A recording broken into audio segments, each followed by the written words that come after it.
So I wanted to make a video clarifying everything and bringing everything together as far as the law of Christ goes, and to expound upon what I've already have built as far as the law of Christ goes. And if you don't know, I've got three other videos: Jesus's commandments, Jesus fulfilling the law, and the law of Christ.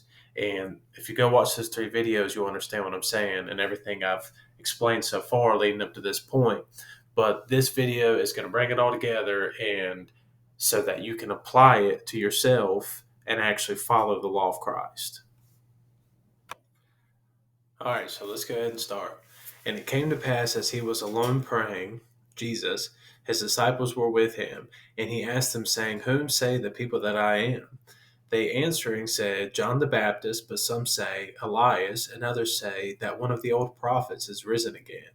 So literally, Jesus had became so popular around that area in the Middle East that people literally believed that he was a risen prophet, that literally an old prophet had risen from the dead because of all the miracles that he was doing.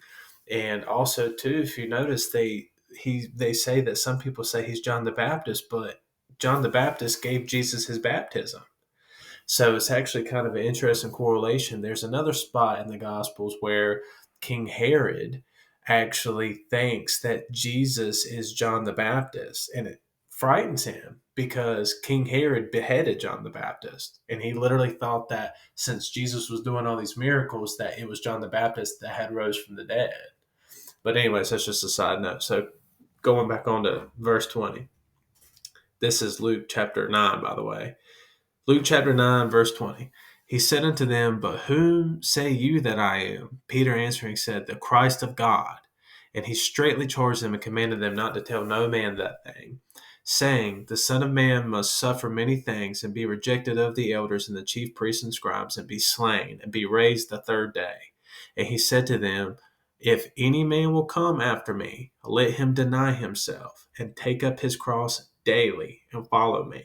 For whosoever will save his life shall lose it, but whosoever will lose his life for my sake, the same shall save it. For what is a man advantage if he gain the whole world and lose himself or be cast away? For whosoever shall be ashamed of me and of my words, right here, of him shall the Son of Man be ashamed when he shall come in his glory and in his Father's and of the holy angels. So Jesus is specifically telling you, do not be ashamed of him and his words, right? And that's a key thing to take away right here, his words. So moving on, this is actually the transfiguration of Jesus. And an interesting note that I think is very important because this ties into fulfilling the law of Christ. So right after the transfiguration, I'll just read the verse right here. Matthew 17, verse 5. While he yet spake, behold, a bright cloud overshadowed them. And behold, a voice out of the cloud, God, which said, This is my beloved Son, in whom I am well pleased. Hear him. So how do you hear him? By listening to his words, by following his words, right? John chapter 14, verses 21 to 24. He that hath my commandments and keeps them, he it is that loves me. So you see Jesus' standard of what it is to love him. And he that loves me shall be loved of my Father, and I will love him, and will manifest myself to him. Judas said unto him, not Iscariot, Lord, how is it that thou wilt manifest thyself unto us, and not unto the world? Jesus answered, and this is it right here. Jesus answered and said unto him, If a man love me, he will keep my words, and my Father will love him, and we will come unto him, and make our abode with him. He that loveth me not, keepeth not my sayings. And the word which you hear is not mine, but the Father's which sent me. So you see now how the first greatest commandment, love the Lord God with all your heart, mind, and soul. This is it right here. By keeping his word, that's how you do it. That's how you prove your love for him. You keep his word and you keep his commandments. Now, how can you say that you love Jesus if you don't even know his words, if you don't read and study his words, the Bible, and feed on it daily? And so basically, if you say that you love somebody, then obviously your actions prove it. If you love your spouse, then you're not going to go out committing adultery and lying on her and treating her poorly and not coming home at a reasonable time. I mean, I don't know, anything that you can do to show someone you love them and respect them. And same goes for your children.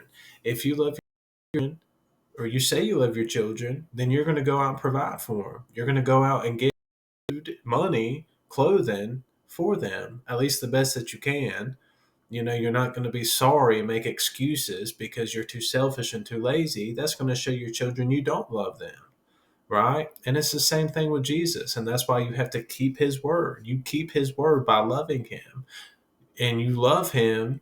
And by loving him, you keep his word. You respect him. You have reverence for him. You love his word. You want to fulfill it because you love him, because you're following the first greatest commandment, which is to love your God with all your heart, mind, and soul. Now, to finish all this, the last few examples. So, this is Luke chapter 12, verses 42 to 47, starting at verse 42. And the Lord said, Who then is that faithful and wise steward whom his Lord shall make ruler over his household, to give them their portion of meat in due season? Blessed is that servant whom his Lord, when he comes, shall find doing so. Of a truth I say unto you, that he will make him ruler over all that he hath. But if that servant say in his heart, My Lord delayeth his coming, and shall begin to beat the maidservants and the maidens, and to eat and drink and to be drunken, the Lord of that servant will come in a day when he looks not for him, and in an hour where he is not aware, and will cut him in sunder, and will appoint him his portion with the unbelievers. And that servant which knew his Lord's will, and prepared not himself, neither did according to his will, shall be beaten with many stripes. So this is a parable, but I find it funny that this parable actually lists the people who don't do Jesus' will as the unbelievers. And you can see that the term unbelievers is directly tied to verse 47 right here. You see?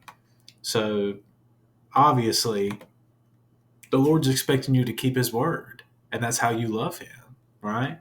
So I wanted to tie this in to this right here, how the Lord's day will be like a thief in the night. 1 Thessalonians chapter 5. But of the times and the seasons, brethren, you have no need that I write unto you. For yourselves know perfectly that the day of the Lord so cometh as a thief in the night. For when they shall say, Peace and safety, then sudden destruction come upon them as travail upon a woman with child, and they shall not escape. But ye, brethren, are not in darkness, that day should overtake you as a thief. You are the children of light and the children of the day. We are not of the night nor of the darkness. So to reiterate on that point of being children of light, I wanted to go to Matthew chapter 5, the Sermon on the Mount. So we just established that fulfilling the law, by loving God, by keeping his word, you become a child of light, right? So starting here in verse 14, Ye are the light of the world. A city that is set on a hill cannot be hidden.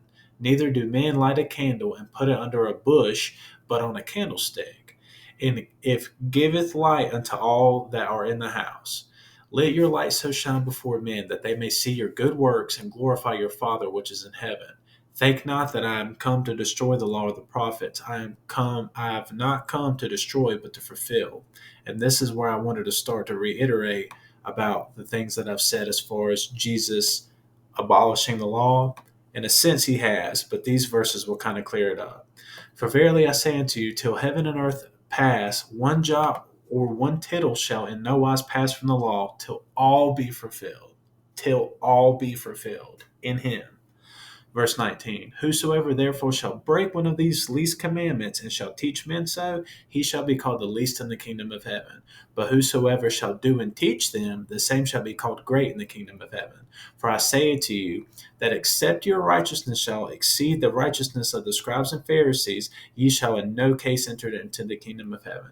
So this verse right here, verse 20, he is specifically telling you that if you keep the law like the scribes and the Pharisees, that's their righteousness, you will not enter into the kingdom of heaven. But wait, verse 19, he's telling you that if you break any of these commandments, you'll be called the least in the kingdom of heaven. So if you keep reading, you'll get your answer. This is it right here. Verse 22. I'm sorry, verse 21. This fits the theme of how Jesus fulfills the law. You have heard that it was said of them in old time, thou shalt not kill, and whoever shall kill shall be in danger of the judgment. But I say unto you, that whoever is angry with his brother without a cause shall be in danger of judgment. Verse 27. You have heard that it was said by them of old time, thou shalt not commit adultery. But I say unto you, that whosoever look on a woman to lust after her hath committed adultery with her already in his heart. Right here, verse 31, it hath been said, whoever shall put away his wife, let him give her a writing of divorcement.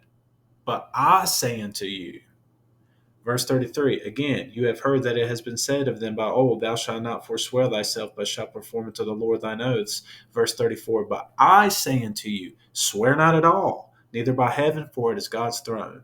So you see that Jesus is fulfilling the law by literally coming and doing it all, but he's fulfilling it by literally telling you the application of the law.